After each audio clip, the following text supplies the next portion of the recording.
Hello hi നമസ്കാരം. 5 seconds വ്യൂയിലേക്ക് സ്വാഗതം. Is Iran really running for their life? Iran ജീവനും കൊണ്ട് ഓടുകയാണോ? നമുക്ക് നോക്കാം.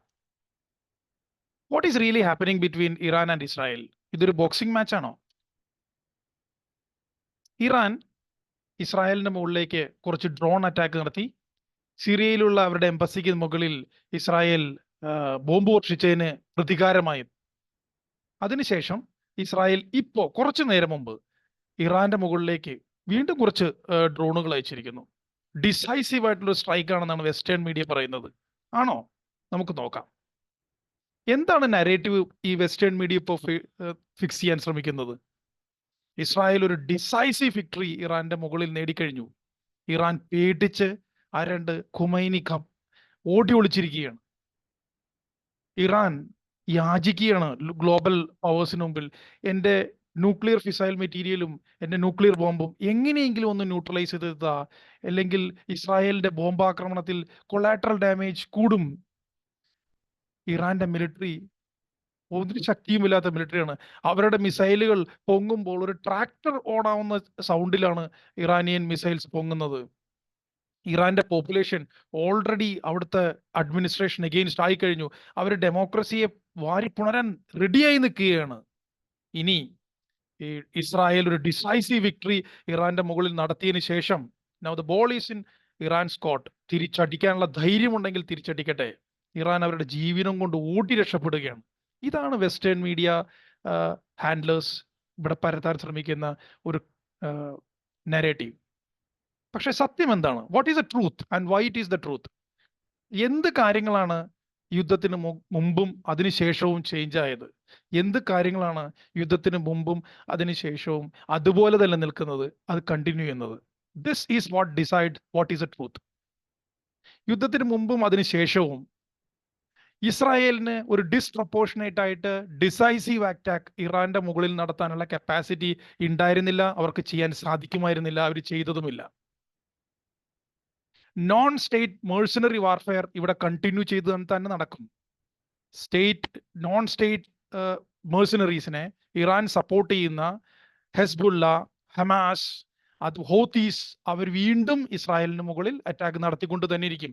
ഈ കപ്പാസിറ്റിയിൽ ഒന്നും സംഭവിച്ചിട്ടില്ല. ഇസ്രായേലിന് ഈ നോൺ സ്റ്റേറ്റ് ആക്ടേഴ്സിനെ അറ്റാക്ക് ചെയ്യാം, ഹെസ്ബുള്ളിനെ അറ്റാക്ക് ചെയ്യാം. പക്ഷേ എന്തോരം ബ്രൂട്ട് ഫോഴ്സ് ഉപയോഗിക്കാൻ സാധിക്കുമോ? അവരെ ഒറ്റയടിക്ക് തകർത്ത് കളയാൻ സാധിക്കുമോ? ഇല്ല. ഹ്യൂമാനിറ്റേറിയൻ ക്രൈസിസിന്റെ പേര് പറഞ്ഞ് ഇസ്രായേലിന്റെ കപ്പാസിറ്റിയെ ലിമിറ്റ് ചെയ്യും. അതൊരു ചേഞ്ചും വന്നിട്ടില്ല. Is USA whole heartedly supporting Israel? Are they ready for an all out war? ഇല്ല. Indifference in US administration. This is a victory for Iran. ഇപ്പോഴും വെസ്റ്റ് ആലോചിക്കുന്നത് ഇറാൻ ഒരു മിസ്അഡ്വെഞ്ചർ കാണിക്കട്ടെ, ഇറാൻ ഒരു ലോക ജനതയുടെ മുമ്പിൽ ഒരു വില്ലനായി മാറട്ടെ. അതിനു വേണ്ടിയിട്ടാണ് വെസ്റ്റ് വെയിറ്റ് ചെയ്യുന്നത്. ഇറാൻ ഇന്റേണൽ പോപ്പുലേഷനെ ഒരു ചൈനയും നോർത്ത് കൊറിയയും കൺട്രോൾ ചെയ്യുന്നത് പോലെ ടൈറ്റ് ആയിട്ടാണ് ഇന്നും കൺട്രോൾ ചെയ്യുന്നത്. ഇനി ഇവിടുന്ന് എന്താണ് സംഭവിക്കാൻ പോകുന്നത്? നോൺ സ്റ്റേറ്റ് മേഴ്സണറീസ് ഇസ്രായേലിന്റെ മുകളിലുള്ള അറ്റാക്ക് ഇനിയും 10 മടങ്ങ് കൂടും. ഇസ്രായേലിന് അവരെ അറ്റാക്ക് ചെയ്യാം, അവരെ എലിമിനേറ്റ് ചെയ്യാം. ഇത് കണ്ടിന്യൂ ചെയ്തുകൊണ്ടേയിരിക്കും. ഇസ്രായേലിന്റെ കപ്പാസിറ്റിയെ വളരെയധികം ഇൻകപ്പാസിറ്റേറ്റഡ് ആയി കഴിഞ്ഞിരിക്കുന്നു, ലിമിറ്റ് ചെയ്തിരിക്കുന്നു ഇവർക്കെതിരെയുള്ളതിന്. കാരണം ഏത് രീതിയിലുള്ള ബ്രൂട്ട് ഫോഴ്സ് നിങ്ങൾ ഉപയോഗിച്ചാലും മാനവരാശിക്കെതിരെയുള്ള ആക്രമണം എന്ന് പറഞ്ഞ രീതിയിൽ നിങ്ങൾക്ക് ലിമിറ്റ് ചെയ്യേണ്ടി വരും നിങ്ങളുടെ ആക്രമണത്തെ. ഇനി ഈ മാച്ചിനെ, ഈ ഒരു ബോക്സിംഗ് മാച്ചിനെ, ഇറാൻ ഇസ്രായേൽ ബോക്സിംഗ് മാച്ചിനെ, ഒരു ബോൾ അങ്ങോട്ട് തട്ടുക, വേറൊരു ബോൾ ഇങ്ങോട്ട് വരിക, ഒരു ഡ്രോൺ അങ്ങോട്ട് പോവുക, വേറൊരു ഡ്രോൺ ഇങ്ങോട്ട് വരിക എന്ന കാര്യം ഒരു ഫിക്സ്ഡ് മാച്ചായിട്ട് വേൾഡ് ജനത ഡംപ് ചെയ്താൽ ഇതിൽ പേര് ഏറ്റവും കൂടുതൽ കിട്ടുന്നത് ഇറാനാണ്, ഇസ്രായേലിനല്ല. ദ മൈറ്റി വെസ്റ്റ് അതിന്റെ ഇക്വേഷനിലേക്ക് ഇറാനെ ഇക്വേറ്റ് ചെയ്യപ്പെടും. അതിൽ ഏറ്റവും കൂടുതൽ അഡ്വാൻറ്റേജ് വരുന്നത് ഇറാനാണ്.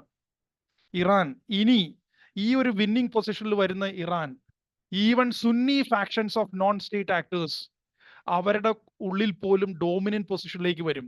ഇത് സൗദി UAE മൊണാർക്കുകൾക്ക് എഗെയിൻസ്റ്റ് ആയിട്ടുള്ള ഒരു വലിയ മൂവ് ആയിരിക്കും. അവരുടെ പൊസിഷൻ ഭയങ്കരമായിട്ട് വീക്കണാവും. ഇവരാണ്, ഈ സൗദി UAE മൊണാർക്കുകളാണ് ഈ റീജിയനിലെ US-ന്റെ ഏറ്റവും വലിയ അലൈസ്.